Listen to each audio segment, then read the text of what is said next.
வணக்கம் ஃப்ரெண்ட்ஸ், இன்றைக்கி நம்ம பார்க்க போகிறது தோசைக்கு ஆனியன் சட்னி எப்படி ரெடி பண்ண போகிறோம் அப்படிங்கிறது. இப்போ சில நேரத்தில் சீக்கிரம் நம்மளால் ரெடி பண்ணுறக்கூடிய ஒரு டிஷ்ஷில் இதுவும் ஒன்று, ஆனியன் சட்னி.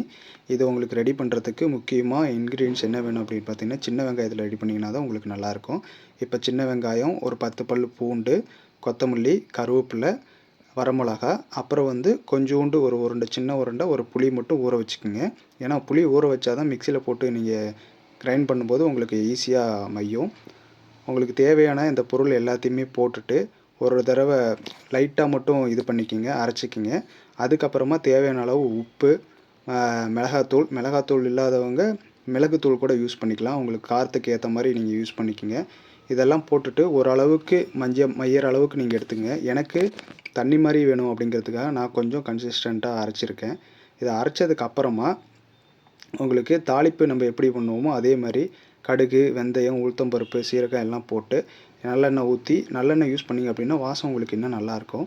நல்லெண்ணெய் ஊற்றி ஒரு தாளிப்பு கொடுத்துட்டு அதுக்கப்புறம் நீங்கள் தோசை சுட்டு கொடுத்து பாருங்களேன். 2 தோசை திங்கிறவங்க கூட 5 தோசை அளவுக்கு திம்பாங்க.